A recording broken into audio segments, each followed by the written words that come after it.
गरुड़ पुराण के अनुसार क्या होता है मौत के बाद। मृत्यु को लेकर हर किसी के मन में सवाल होते हैं और सदियों से इंसानों ने इनके जवाब ढूंढने की कोशिश की। कई धर्म और विश्वास बने और लोग सब में कहीं ना कहीं मृत्यु के बाद आत्मा के होने का जिक्र करते हैं और स्वर्ग नर्क की बातें होती है।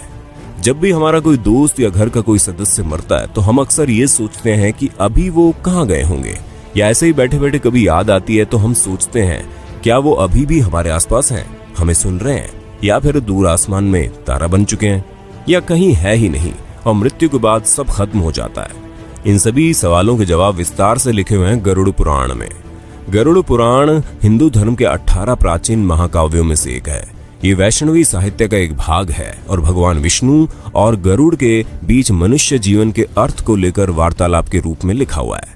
गरुड़ पुराण में मृत्यु के बाद जीवन, अंतिम क्रियाक्रम और पुनर्जन्म जैसी बातों पर विस्तार से चर्चा है। इसलिए हिंदू धर्म में इंसान की मृत्यु के बाद आखिरी क्रियाकर्मों के समय इसका उच्चारण किया जाता है। हमने आपके लिए गरुड़ पुराण से खासकर इन्हीं सवालों के जवाब ढूंढे हैं और इस वीडियो में बताने जा रहे हैं।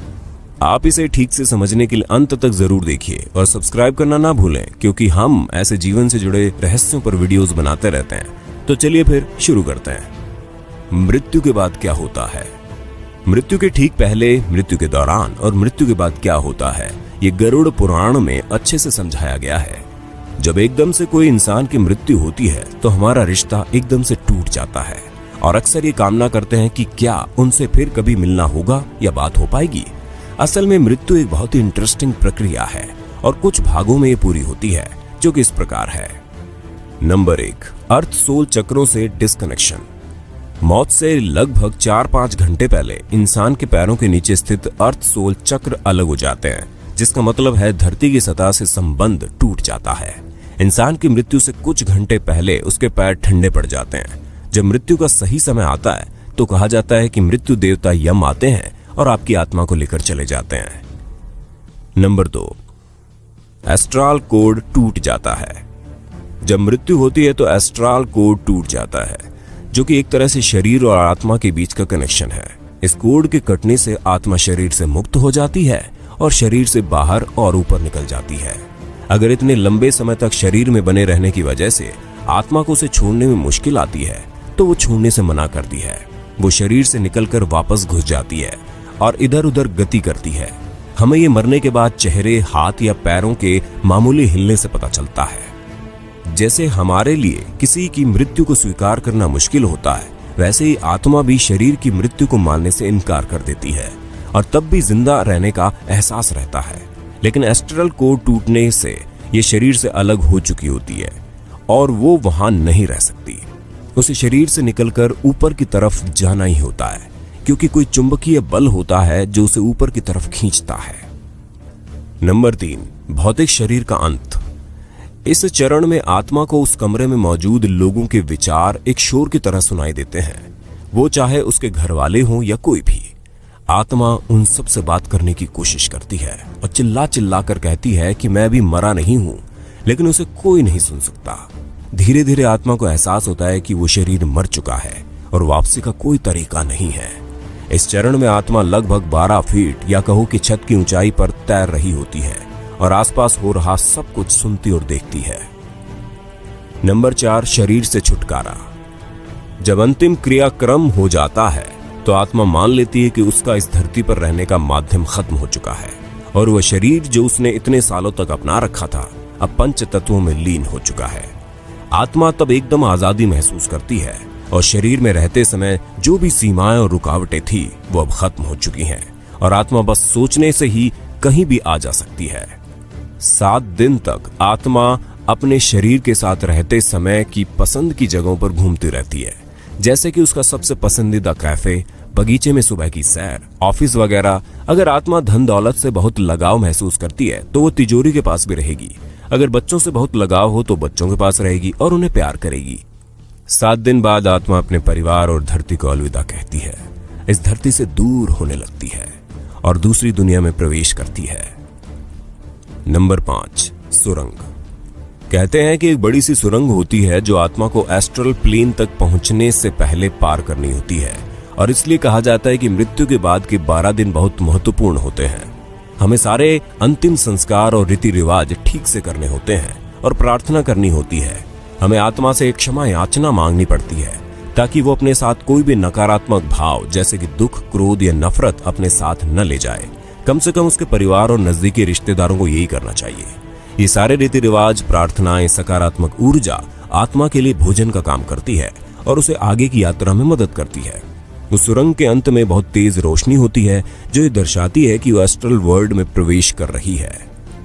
लेकिन अगर उसके घर वाले रीति रिवाज और प्रार्थना नहीं करते तो आत्मा सुरंग को पार नहीं कर पाती और फिर यही धरती पर फंस जाती है। वो ना तो एस्ट्रल प्लेन तक पहुंच पाती है और ना ही धरती पर कोई शरीर में होती है, इसलिए धरती पर ही भटकती रहती है। इसलिए किसी की मृत्यु के बाद भी उसके परिवार को अपनी जिम्मेदारी अच्छे से निभानी चाहिए और उसकी आत्मा को अंतिम यात्रा में मदद करनी चाहिए। नंबर 6, पूर्वजों से मिलाप। मृत्यु के बाद 11वें और 12वें दिन हिंदू सभ्यता में लोग होम, प्रार्थनाएं और रीति रिवाज करवाते हैं, जिससे आत्मा अपने पूर्वजों, नजदीकी दोस्तों, रिश्तेदारों और मार्गदर्शकों से मिलती है। पहले से मृत पूर्वज उसका ऊपरी दुनिया में स्वागत करते हैं और गले लगाते हैं, जैसे हम धरती पर अपने दोस्तों और परिवार को बहुत समय बाद मिलने पर लगाते हैं। उसके बाद आत्मा अपने मार्गदर्शकों के साथ धरती पर पूरी की हुई जिंदगी को महान कार्मिक बोर्ड की मदद से गहनता से परखा जाता है। यहीं पर एक दिव्य प्रकाश की उपस्थिति में पूरा जीवन देखा जाता है। नंबर 7, जीवन का सार। यहाँ पर कोई जज नहीं होता और ना ही कोई भगवान। आत्मा खुद ही अपनी जिंदगी की समीक्षा करती है, जैसे पूरी जिंदगी वो दूसरों को जज करती थी। आत्मा अपने साथ हुए बुरे के लिए क्रोधित होती है और बदला लेने की इच्छा रखती है। किसी का जो बुरा किया है उसके लिए पछताती है और उसके लिए खुद ही सजा मांगती है। जैसे कि आत्मा शरीर से और अपने मैं से नहीं जुड़ी होती, इसलिए आखिरी फैसला उसके अगले जीवन का आधार बनता है और इसी आधार पर आत्मा ही अगले जीवन के लिए रूपरेखा तैयार करती है, जिसे ब्लूप्रिंट कहते हैं। हर घटना और मुसीबतें जो झेलनी होगी और हर चेतावनी जिसका सामना करना होगा इस एग्रीमेंट में लिखी जाती है। यहाँ तक कि आत्मा उम्र, व्यक्तित्व और हालात भी खुद ही चुनती है।